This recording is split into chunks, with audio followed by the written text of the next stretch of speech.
வணக்கம். சினிமா வருஷம் எனக்கு 75வது வயசு நடந்துகிட்டு இருக்கும்போது நினைக்கிறேன், ஏர்போர்ட்டில் நின்றுட்டு இருந்தேன். ஒரு நண்பர் வரேன் இருந்தார், அவரை பார்க்கறதுக்காக அங்கே போயிருந்தேன். அந்த சமயத்தில் தான் நம்ம தல அஜித் வேகமாக அங்கே இருந்து வந்தார். வந்ததும் என்னைய பார்த்துட்டாரு. பார்த்ததும் ஆனால் எப்படி இருக்கீங்க அப்படின்னு கிட்ட வந்து அப்படியே கட்டி பிடிச்சிக்கிட்டாரு.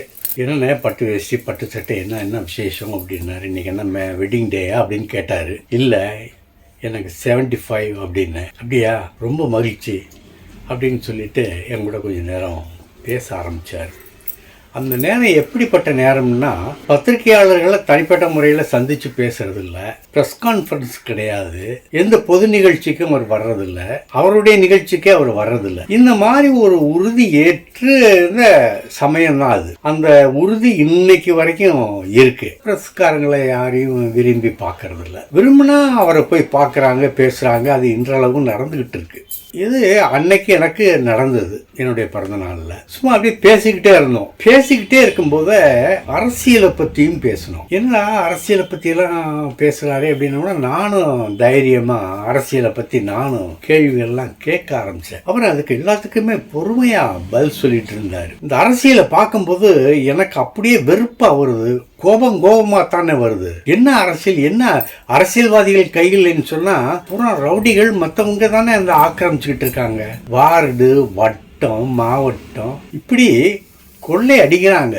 தாங்க முடியல அப்படின்னு ரொம்ப கடுமையா பேச ஆரம்பிச்சாரு. அவருக்கு அரசியல் தெரியாது, அரசியல் தெரியாதுங்கிறதுனாலதான் அவர் ஒதுங்கி இருக்காருன்னு பல பேர் சொல்றாங்கல்ல. அவருக்கு அரசியல் தெரியாது அப்படின்னு நான் நினைச்சுக்கிட்டேன். துல்லிதமா சென்னையில மட்டும் இல்ல, தமிழ்நாடுல என்னென்ன நடக்குது, எப்படி நடக்குது, எந்தெந்த மட்டங்கள்ல எப்படியெல்லாம் கொள்ளையடிக்கிறாங்க, இதெல்லாம் மாற்றணும்னா மக்களுக்கு ஒரு பெரிய விழிப்புணர்வு வேணும். அந்த விழிப்புணர்வு வராத வரைக்கும் அரசியல்ல இந்த அக்கிரமம் நடந்துக்கிட்டு தான் இருக்கும் அப்படிங்கிற ஒரு அழுத்தமான கருத்தை அன்னைக்கு அவர் பதிவு செஞ்சார். இதை எனக்கு அப்படியே இதை வெளிப்படுத்தணும். ஏன்னா இந்த அளவுக்கு அவர் யார்ட்டையும் சொன்னதில்லை, இந்த மாதிரி வெளியே வந்ததும் இல்லை. நான் இதை என்ன செஞ்சேன், அன்னைக்கு அப்போ நான் அந்த டைம் நான் குமுதத்தில் வேலை பார்த்துக்கிட்டு இருந்தேன். குமுதத்தில் போய் சொன்ன உடனே அவங்களுக்கு ஆசிரியர் வட்டத்தில் ரொம்ப மகிழ்ச்சி, எம்டிக்கு ரொம்ப மகிழ்ச்சி.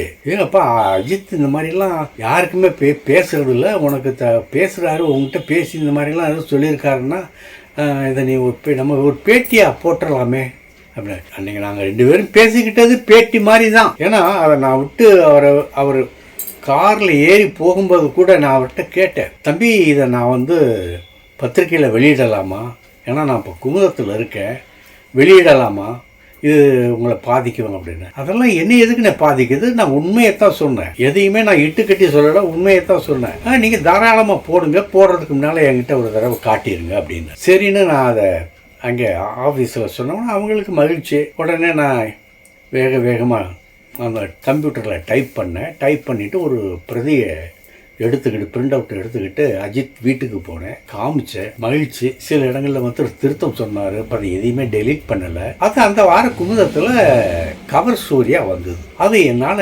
இன்றளவும் மறக்க முடியலை. அப்படிப்பட்ட அரசியலில் ஒரு தெளிவான ஒரு கருத்து வச்சுருந்தார் நம்ம தலை அஜித். இப்போ அவர் தலைன்னு சொல்கிறது கூட அவருக்கு பிடிக்காது. இப்போ இதை நான் ஏன் சொல்கிறேன்னு சொன்னால், அரசியல் தெரியாது, அவர் பயந்து தான் ஒதுங்கிட்டு இருக்காரு அப்படின்லாம் கிடையாது. இந்த இது பிடிக்கல, இந்த காலகட்டம், அந்த போக்கு அரசியல் மட்டும் இல்லை, மற்ற இயக்கங்கள் மற்ற இதுவும் ரொம்ப ஒரு மக்களுக்கு நன்மை தர அளவுக்கு இல்லை. எதுவுமே மக்களுக்கு நன்மை தர அளவுக்கு ஏதாவது ஒரு அமைப்பு இருந்தால் சொல்லுங்க அப்படின்னு தான் அன்னைக்கு கடைசியில் அவர் சொல்லிட்டு போனார். சொல்லி பேட்டி முடிச்சாடித்தா அன்னைக்கு. அதனால ஞாபகம் இருக்குது, அதை நான் உங்கள்கிட்ட பதிவு பண்ணுறேன். நன்றி. இந்த வீடியோ உங்களுக்கு பிடிச்சிருந்தா லைக் பண்ணுங்க, கமெண்ட் பண்ணுங்க, ஷேர் பண்ணுங்க, சப்ஸ்கிரைப் பண்ணுங்க.